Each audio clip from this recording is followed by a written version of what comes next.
अरे श्याम, कहाँ जा रहे हो? बाबा, मैं छठ के लिए घर जा रहा हूँ। अरे, ये छठ क्या होता है?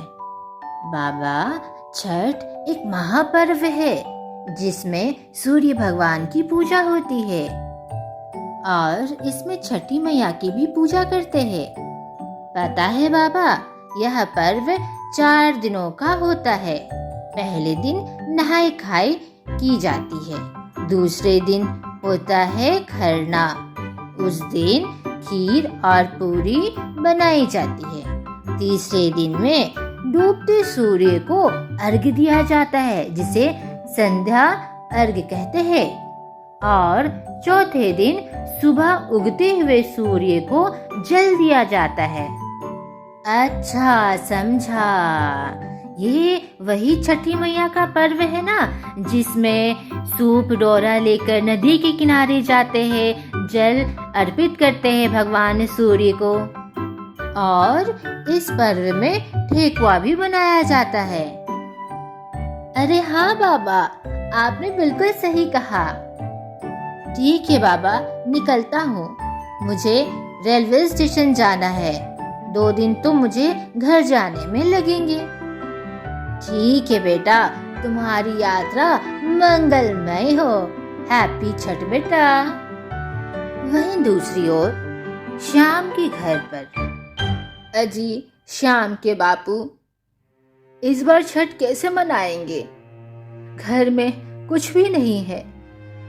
आप एक काम कीजिए ना, आज भी ईख जाकर बेच कर आइए, नहीं तो इस बार छठी मैया को मैं क्या चढ़ाऊंगी?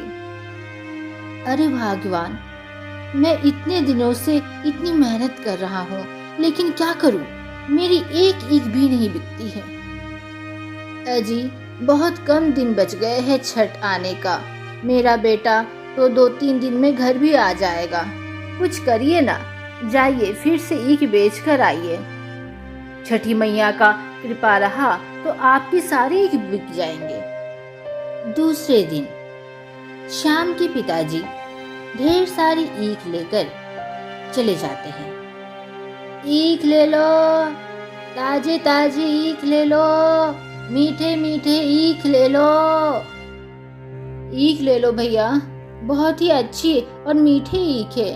एक बार खरीद के तो देखिए।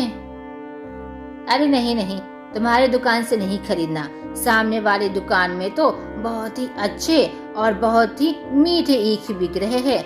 तुम गरीब से नहीं लेना। छी, तुम लोग कितने गंदे भी लगते हो देखने में।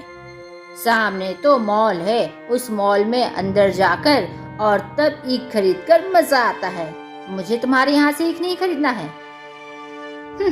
गरीब कहीं के। श्याम के पिताजी बहुत दुखी हो जाते हैं। दरअसल श्याम के पिता की हालत देखकर कोई भी उससे ईख खरीदना पसंद नहीं करता। सभी लोग श्याम के पिता की फटी हाल देखकर उससे ईख खरीदना पसंद नहीं करते थे। बगल वाले हाई फाई दुकान में जाकर और ईख खरीद लाते थे। शाम हो गई और श्याम के पिताजी घर आ गए। क्या हुआ जी? क्या आज भी एक भी ईख नहीं बिका क्या? क्या बताऊं भगवान, एक ईख भी नहीं बिका। अगर हमारा ईख नहीं बिकेगा तो इस बार छठ कैसे मनाएंगे? छठी मैया को ठेकुआ का प्रसाद कैसे अर्पित करेंगे? घर में खीर पूरी कैसे बनेगी? घाट कैसे सजाएंगे? और हमारे बेटे की तो अभी अभी नौकरी मिली है, उसे तो पैसे तक नहीं मिला है। वो कैसे हमें मदद भी करेगा? बहुत दिक्कत हो जाएगी। कल परसों में तो हमारा बेटा भी आ जाएगा, क्या जवाब देंगे? लगता है इस बार छठ हम लोग नहीं मना पाएंगे। नहीं नहीं जी, ऐसा ना कहिए। मुझे पूरा यकीन है कल जरूर ईख जरूर बिकेंगे।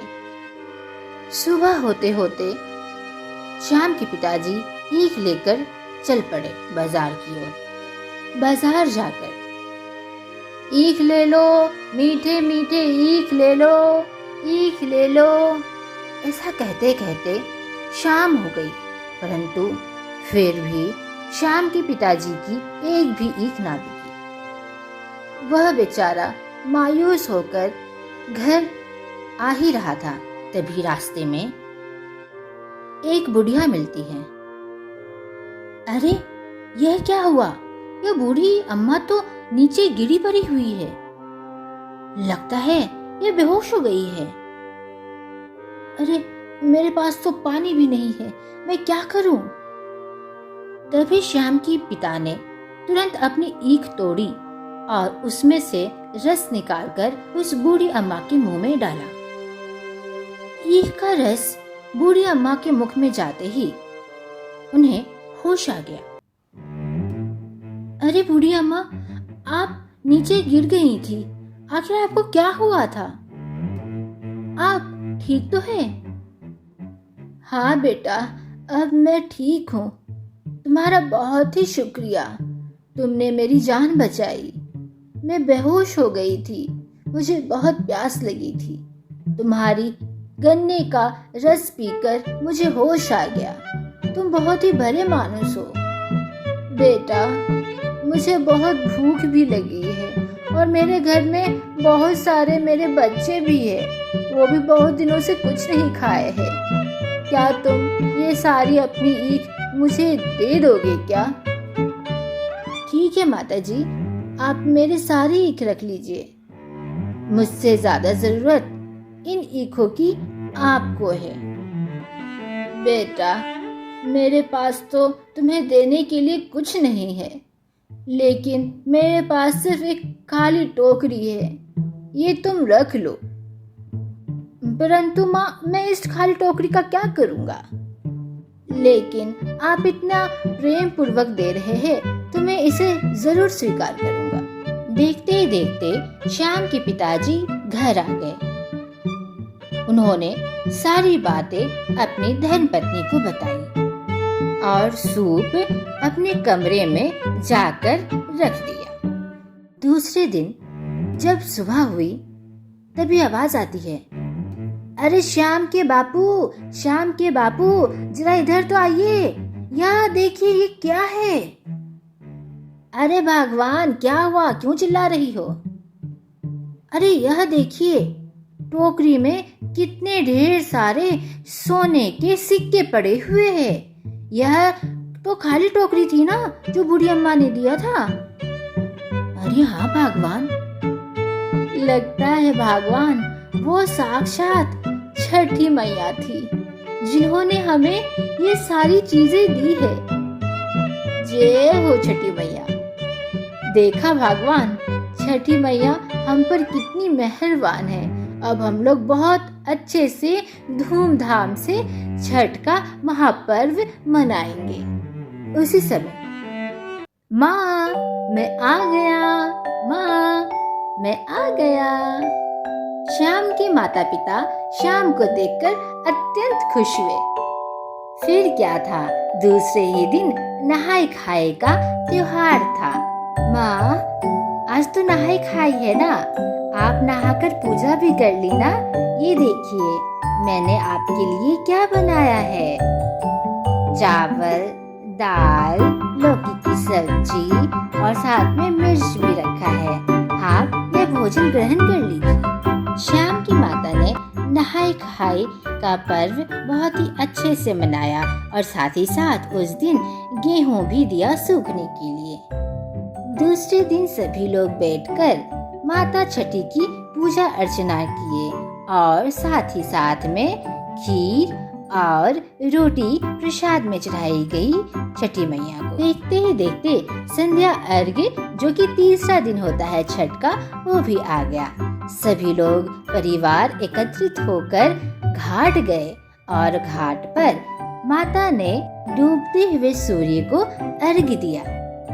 सभी कोई अर्घ्य देकर घर आ गए। जितने भी सूप थे घर में रख दिया गया। देखते देखते सुबह के 4 बज गए। माँ, मैं जल्दी जल्दी नहा लेता हूँ, अर्घ्य देने के लिए घाट जाना है ना।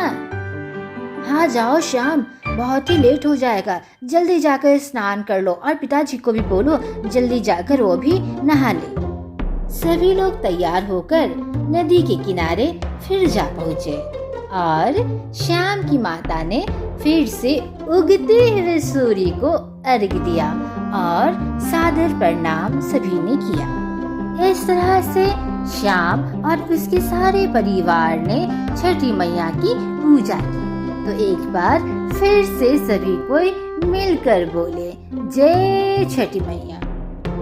तो आज की कहानी से हमें यह सीख मिलती है, अगर सच्ची आस्था हो तो कोई भी काम असंभव नहीं है। बस भगवान प्रेम और भाव के भूखे होते हैं।